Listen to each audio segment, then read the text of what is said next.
Hey there, friends!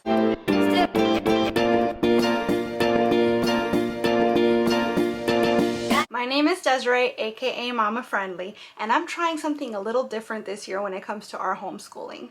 All of the main information is going to be found in the very first video of this series, which I'll link up here in case you've missed it.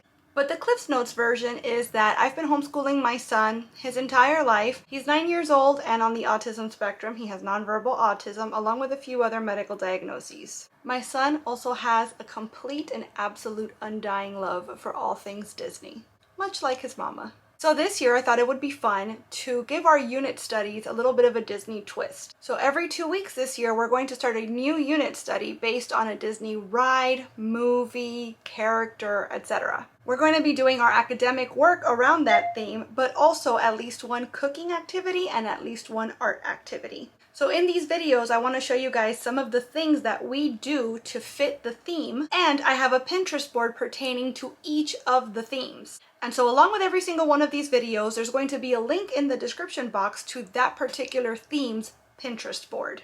So make sure that you check those out because I am only showing you some of the things that we're getting into every week, but the board is going to have more activities and also activities for kids of different ages and different abilities. So with all that being said, let's get into our theme.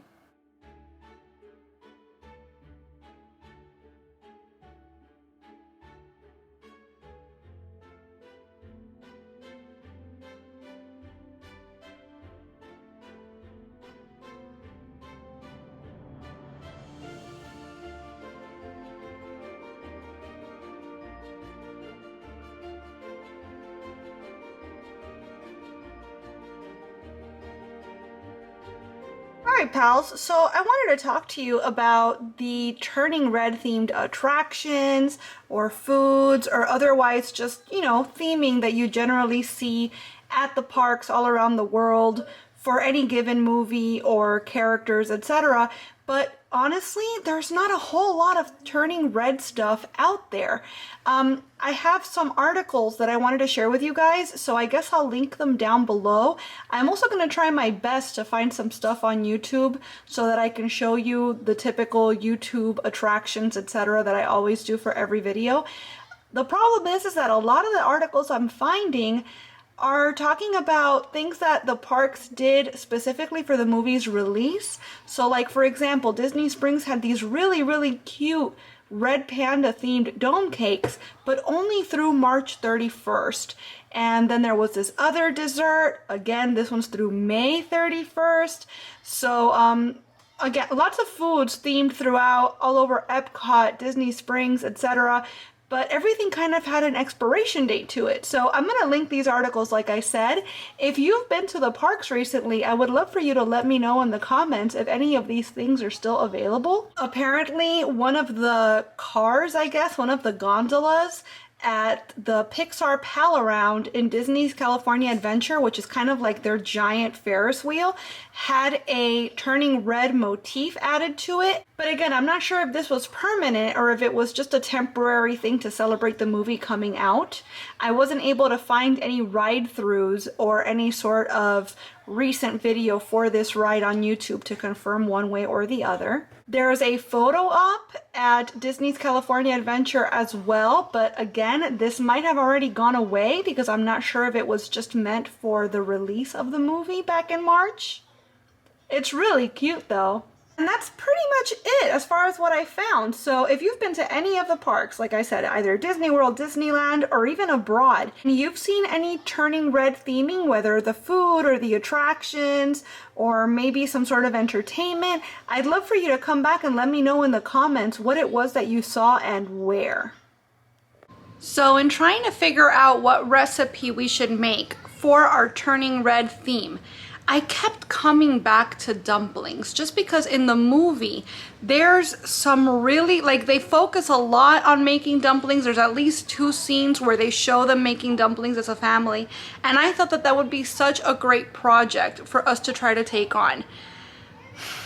But it is a great project, don't get me wrong, but for our family, my son is very sensory defensive for tactile things, and a lot of dumpling making is very hands-on.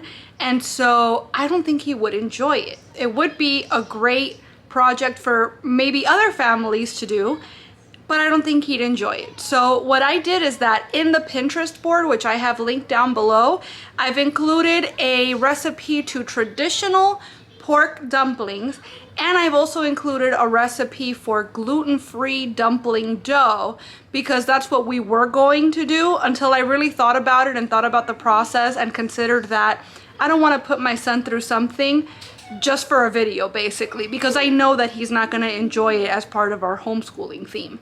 So I kept looking, and there's a scene in the movie where May's dad makes this really delicious looking, I'm not sure if it's pork or beef, but it's like this whole slow-mo montage of this really delicious looking food. And I kept waiting for them to tell us what it was. They never did. So I thought, you know what, let me try to get close to that. And at the same time, I can kind of bring in a little bit of Disney World into our video. So I have this cookbook. It's called Deliciously Disney Copycat Recipes. I'm gonna have this linked down below as well. And they have a bunch of copycat Disney World recipes. There's a whole chapter on the World Showcase at EPCOT. So I looked through and I saw that one of the recipes that they have for the China Pavilion is something called Canton beef. So it's beef with onions and peppers. It looks pretty close to what they make in the movie. So I figured, okay, we can make that. Kiddo can help me chop veggies, he can help me make rice, so there's a lot of like measuring, pouring, chopping. These are all things that he does enjoy, and it's still on theme. So that's what I've decided we're going to do this week. So we're going to start our recipe by marinating our beef. I have twice as much beef as the recipe calls for, and this marinade seems extremely simple. Too simple. Like, I'm not even sure how this is meant to impart any flavor type simple. But I'm gonna just follow the directions and hope for the best. I know that there's gonna be a lot of flavor in the sauce and in the veggies, so let's move forward, I guess.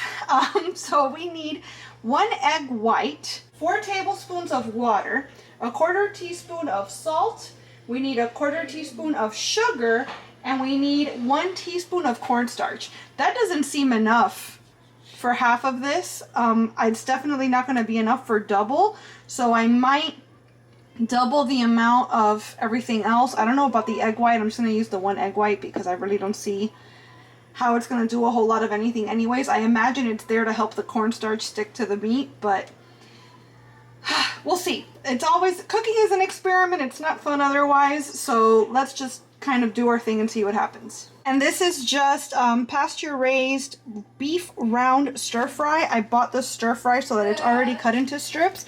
If you don't have this option, or if you'd rather do it yourself, you can get 8 ounces of beef flank steak and just slice it up like this. So I've gone ahead and added our beef to a zip top bag, and I'm just gonna go ahead and build the marinade right in here. So I'm adding about a 1/4 cup of water. It says a 1/2 teaspoon of salt and a 1/2 teaspoon of sugar, but I probably added more than that because I really didn't think it was enough for this amount of beef. We also have our 1 egg white, and I'd say probably about a tablespoon of cornstarch. So I'm adding everything to the bag. I'm gonna close it up and try to squeeze as much air out of it as possible. Give everything a little bit of a massage so that all of our ingredients mix together and coat the meat.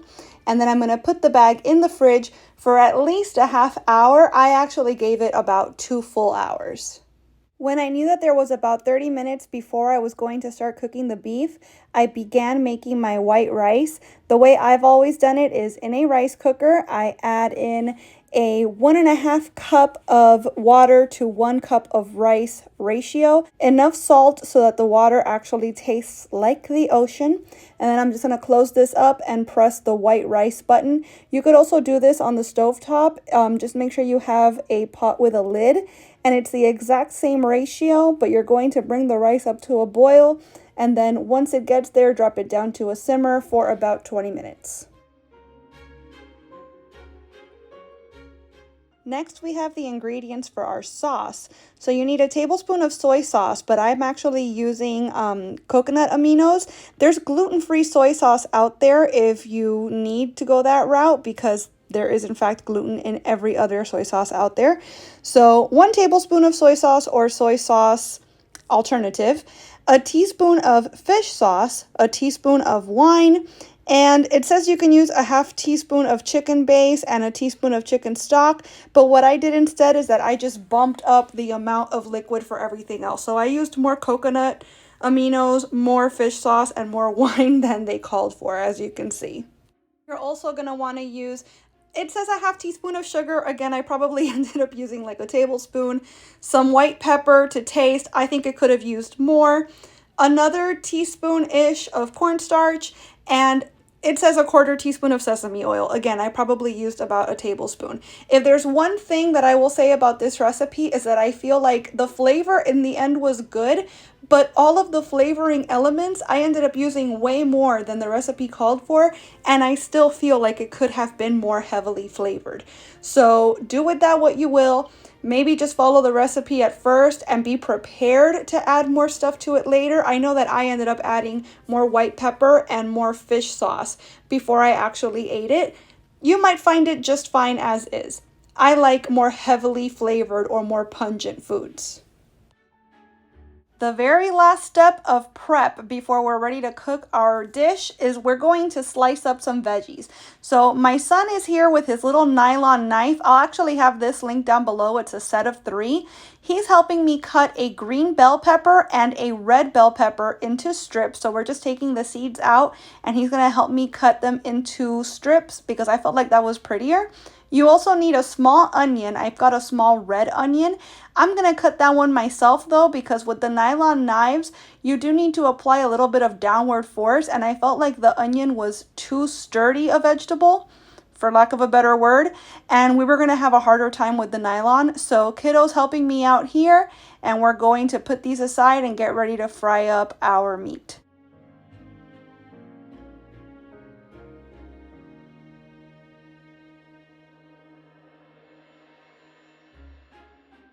Now that all of our ingredients are ready, it is time to put everything together and make our dish. So I've got a frying pan here. You could also use a wok if you have one. And I've just added about a cup of canola oil, and I'm going to turn this up to medium. Once the oil is hot, we're going to place our marinated beef in as close to a single layer as possible. You might want to cook this in batches in the oil, and the recipe says cook until almost done. I cooked it for about 5 minutes. I just wanted to make sure that all the redness was gone from the meat. Once that's done, you're going to drain the beef, take it out of the oil. It says to put it into a strainer. What I did is that I took a plate and I lined it with paper towels. I had another set of paper towels at the ready in case I needed to do this in layers as well, because it was a lot of beef. And we're going to set that aside to drain while we work on our veggies. Now the recipe simply says, take the oil out of the pan and leave only about a teaspoon. This is very hot oil. So what I did, I don't know if it's the correct thing to do, but I put it into a steel bowl because I figured plastic will melt, glass might break, and I don't want to put hot oil into the garbage can. So I put it in a steel bowl. It took longer to cool down that way, but at least it was safe. And once there was just that little bit of oil left in the pan, I went ahead and I threw our bell peppers and our onions in there. Once they kind of started to soften up a little bit, it only took about a couple minutes, I went ahead and poured our sauce mixture over our onions and peppers. I stirred it up a little bit with a spatula, and once the sauce started to darken in color, which again took no time at all, I placed the beef back into the pan and stir-fried everything so that the sauce, of which I wish there was more, could coat all the veggies and meat. The dish is done when the peppers have softened, and now it's time to serve it over our steamed white rice.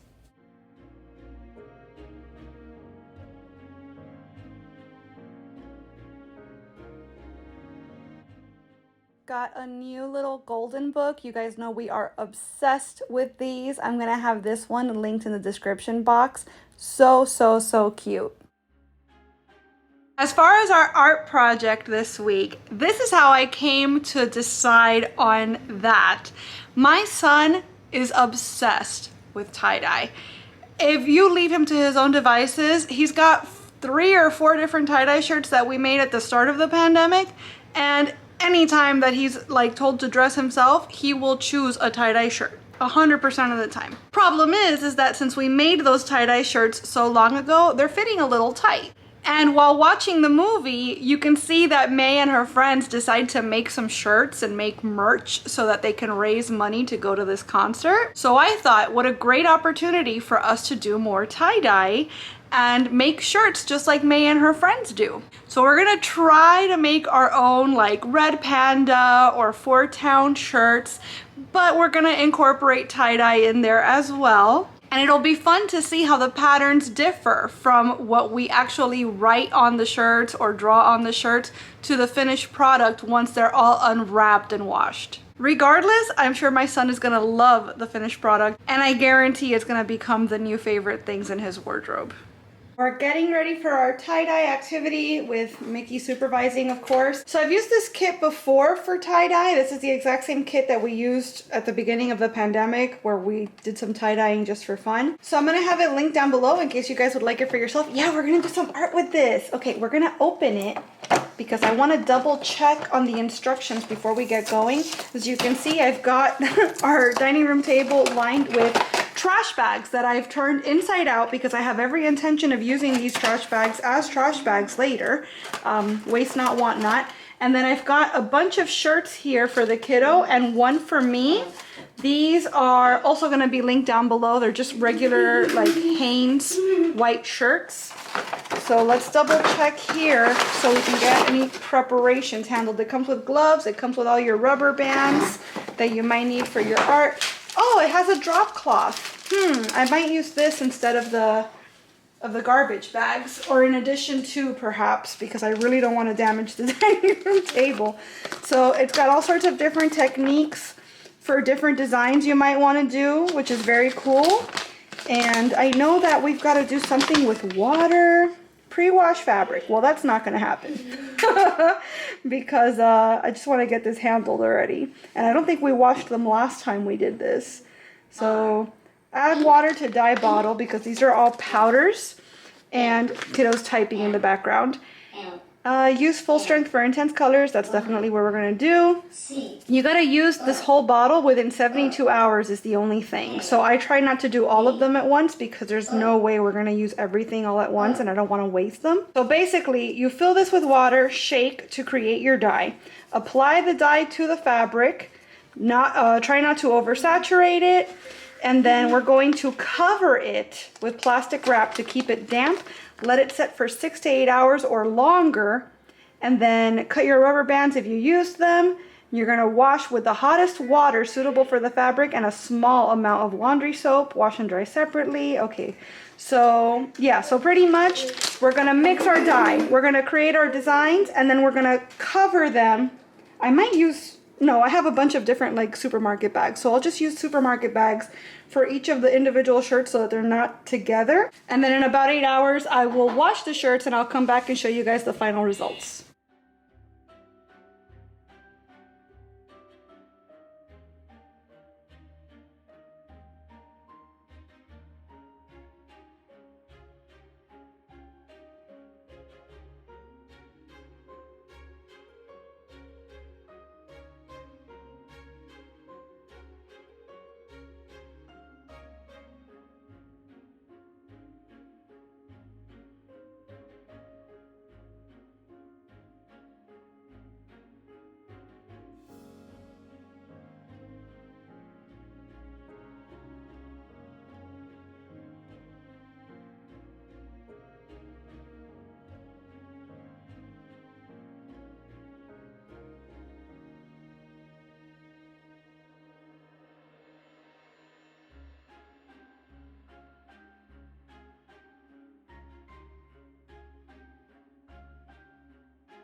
It's a red panda.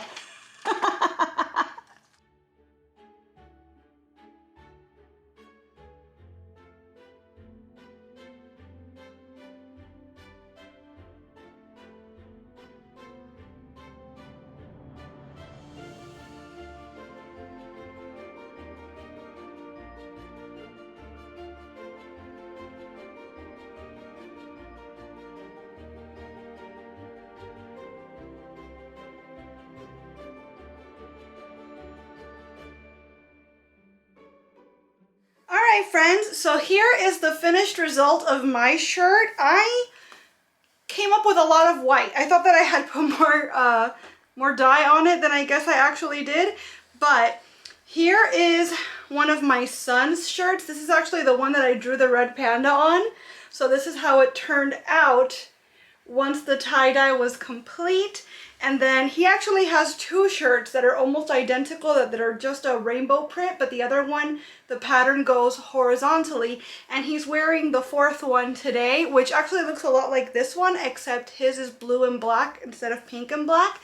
But as I figured, he's absolutely obsessed. He loves his tie-dye shirts, and I think he's planning to wear one every day this week. We had so much fun with this theme. The art project, of course, was a huge hit. The recipe was delicious, and I love that we were able to incorporate some of EPCOT into our theming this week. And overall, we just really enjoy the movie. It's colorful, there's a lot of stuff going on, there's all the music, so I kept my son's attention, and I really like this trajectory that Disney is on lately, where rather than focusing on a villain per se, you have kids or people dealing with real life issues and having to kind of grow up and come to terms with those sorts of things. And I think that that's a great example to set for our kiddos. So they're kind of doing away with the villain metaphor altogether and just getting down to their level and saying life is hard, sometimes hard things happen, and this is how this character dealt with it. And so maybe now you have kind of an idea of a course to take if you're ever in a similar situation. So I believe that this brings our total of Disney homeschool themes to 35 or maybe 36. I'll put the actual number here at the bottom of the screen, but that's certainly enough for anybody to do a different movie literally every week in a school year and never have to repeat anything. And so while I still want to continue homeschooling with a Disney twist, the Disney movie theming aspect might be coming to a close. Mostly because I can't think of any other movies to touch on. Movies like Pinocchio and Bambi, not really my favorite. Bambi because it's very sad, and Pinocchio just because we already tried watching it and it really didn't keep my son's interest and it wasn't super interesting to me either. But actually, if you can think of a movie theme that we haven't done yet that you'd like to see me put this homeschooling twist on, let me know in the comments, and maybe that might be our last hurrah. Like I said, don't get me wrong, I'm still definitely planning on doing Disney homeschool videos. I'm just trying to brainstorm a different format for the new school year. So keep your eyes peeled, we're definitely not going anywhere. In any case, let me know if you decide to do any of these activities with your kiddos. Let me know how you like them. And remember that this is just the tip of the iceberg. There's way more activities, recipes, crafts, etc. in the Pinterest board that pertains to this theme, and I'm gonna have the Pinterest board linked in the description box. And just because we're done with the theme doesn't mean that I don't continue to add stuff as I come across it. So the boards are always evolving, they're always expanding, and I do my best to include activities that are suitable for kiddos of all ages and all abilities. I want to thank you so much for watching this video. I really hope that you enjoyed it, and if you did, I hope that you will please give it a big thumbs up. I'd also love it if you would subscribe and click that notification bell because I post at least 3 times a week and I wouldn't want you to miss a minute. Thanks so much again for watching. See you real soon.